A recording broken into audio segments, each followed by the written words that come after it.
Yan guys, ang yellow. Tingnan natin ang mga pusa. Tingnan nyo guys. Ayan guys. Ay, lamig na naman. Pero naka-chinelas at naka-shorts.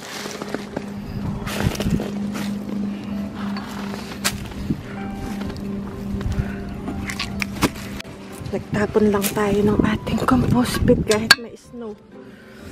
Kaso itong ating dahon, naku, frozen. Para tayong sa Alaska. Ben? Not yet. No.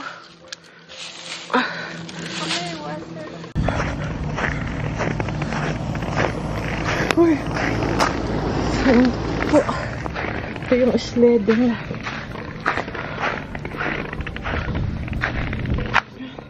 Hello guys! So ngayon magluto tayo naman ng pansit.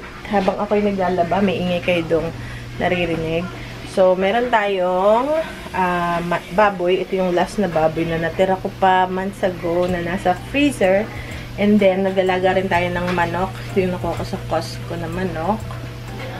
Ayan, and then, ano pa ba? Bumili rin pala, nagpunta ako sa Walmart kahapon. Bumili ako ng repolyo at pansahog sa pansit. Ano ba to? Cilantro. Kasi namiss na namin cilantro. This year, hindi masyado tumubo yung cilantro natin. Last year, kahit winter, grabe, may cilantro tayo. Siksik, liglig umaapaw. So, nag-snow ulit. So, natunaw na yung yelo sa kalsada. Pero dito sa inside road, marami pang yelo, pero nag-snow ulit kagabi. Puno na naman yung kalye. Parang hindi nyo makita yung kalye kasi puno na naman.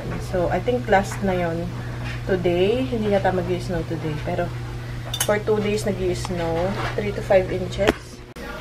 So, pansit at saka baka makapag-egg roll tayo. Okay? So, ito yung pansit na natira ko. Gagamitin ko na.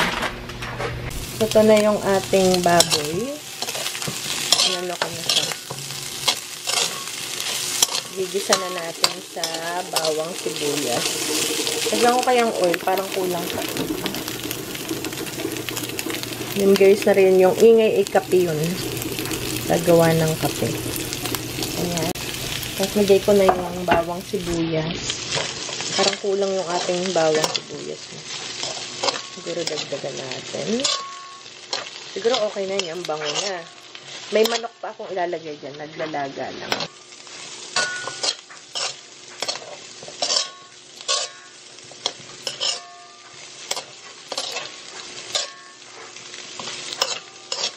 Hayaan lang nating maluto. Magalaw tong aking galit. Okay. Tapos naghiwa na ako ng gulay natin. Gulay magkasabay na. Parang ang dami, no? Sobrang dami pa na. Okay lang. Sarap naman yung maraming gulay. Pag masyadong marami, ay di tanggalin natin mamaya. Kasunod naman. I-freeze natin. So, haluin ko lang siya, guys. Tapos, tatanggalin natin. Dali, flavoran natin yan ng toyo at saka oyster sauce. I know, ayaw ng mga bata ng oyster sauce. Kaya hindi ko na lang sinasabi na meron yun. Tapos, ilalagay natin yung gulay sa side. Kasi, minsan ayaw nila ng masyadong maraming gulay. Okay, guys.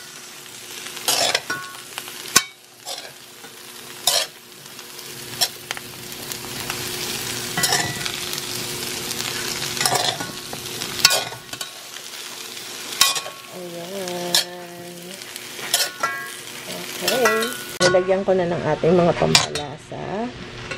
Now, lagyan natin ng sabaw.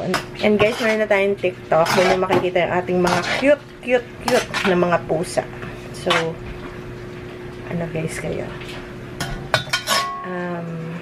Mag-ano na kayo?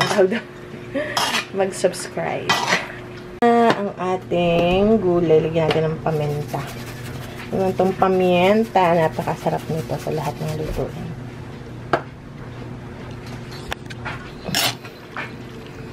Yan, half cook. Pag half cook ng ganyan, tatanggal na natin. So, ilulubog na natin yung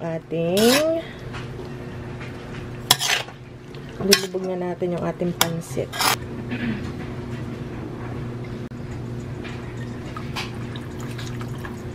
So, shred muna natin siya. Sobrang lambot na ito, guys. Pwede rin yung tira gawing chicken salad.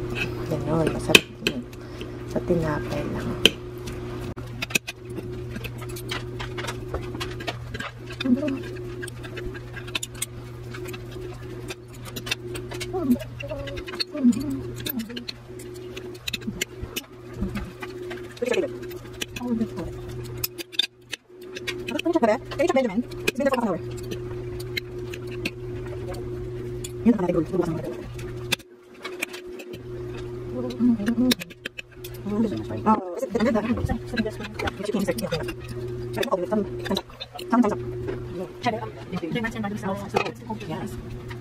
Chicken.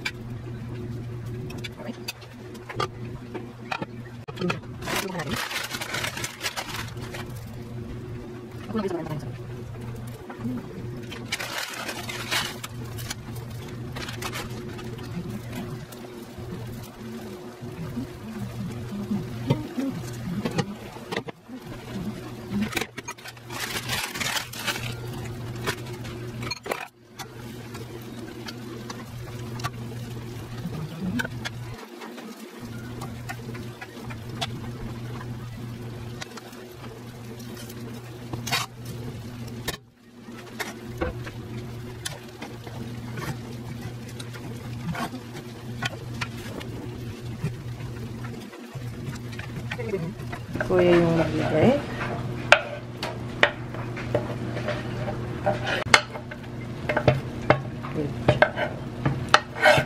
Yan. Okay, thank you. So, yan guys. Nagdagan ko ng konting toyo. And then now, it's time to put the vegetables. Ah, diba? Yan na ang ating pancit is ready. Okay. Sarap. Pancit. Sarap. Sarap yung pancit, but we didn't eat it yet. Oh, how did you know? Sabi, masarap pero hindi ko pa siya tinik. Did I say it in English or Tagalog? Aba? Masarap ang pancit, pero di ko pa siya tinikman. No, I tikim na already. I tried it already. A little bit. But yeah, that's what I said first. Si Ben nakakaintindi ng Tagalog. Delikado tayo. Delikado na naman ako. Nakanikilig na naman ako. Diba? Successful na naman ang ating pancit. Ayan. And then, magpipiton lang ako ng Shanghai. Hindi na ako magluluto muna ng dagdagan natin konti. Hindi muna tayo magluluto ng egg roll. Baka bukas na yung egg roll. Diba?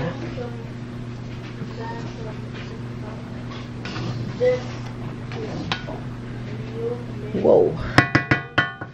Sarap ng ating pancit. Okay na to. Ito yung effect ng kakapanood kay Grace Fanfel. Ano? Fanfelix ba? Si Ate Grace. Okay na to. Kailangan daw dalawang tap. Okay na to. And then, Shanghai. Magpipito lang tayo. Okay. Tapos, takpan muna natin. So, try muna natin before natin i-serve.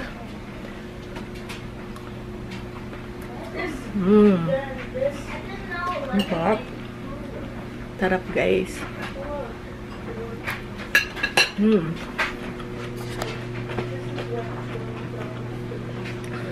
Okay, guys. So, ngayon naman, prito tayo ng Shanghai. Frozen na yung Shanghai ko. Piprito na lang. Kumakain na yung mga bata. Tsaka, si Kuya at si Daddy. So, yan yung ating Shanghai.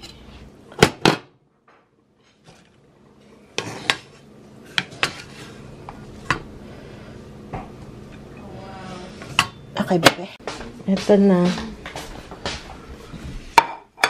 Ayan guys, nagawa ko ng palitaw. May linga yan, hindi lang makita kasi hindi pa toasted.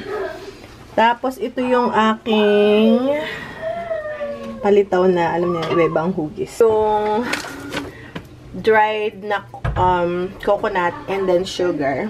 Ito yung linga, yung sesame seeds. Tapos ito naman yung ating palitaw. So madali lang siyang gawin. Rice, ayun ng mga bata. Rice powder, and then ano pa ba? Rice powder at water, tapos i-mold mo lang, tapos pa-flat.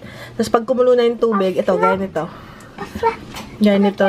Wait lang, babe. Wait lang, memen.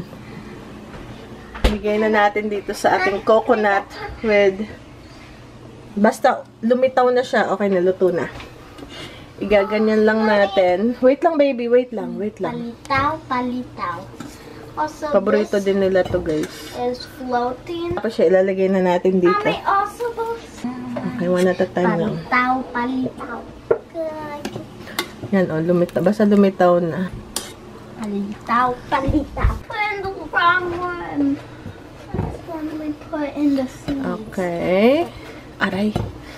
Tumalsik yung kaibinan. Ayan. Dito. Tapos, iaan natin. Kasi nagpapagawa ng champurado. Wala naman akong malagkit. So, sabi ko, palitaw na lang.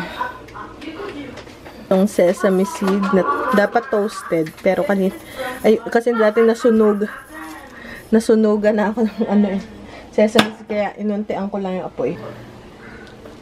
Okay. May pansit pa ako dito. Okay. Palitaw. Alright. Parang pichi-pichi. Sarap.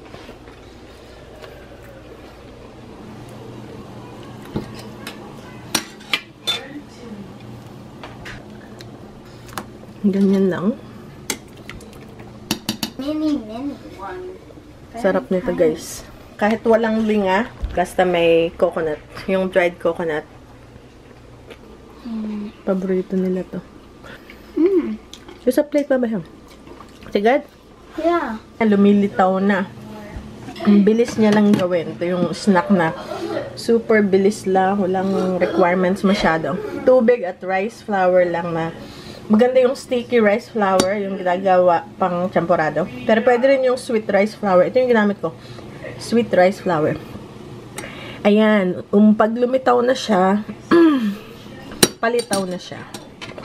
Patayin ko na. Super easy. Mas masarap pag walang linga. Hindi nga parang may ano eh. Yan, muntik pang mahulog. Where's the sugar? It already has sugar. What? Kuya. I'm here with my plate. This is your plate. There you go. Oh. Masarap. Ang sarap. Kulang pa sa ano. Coconut.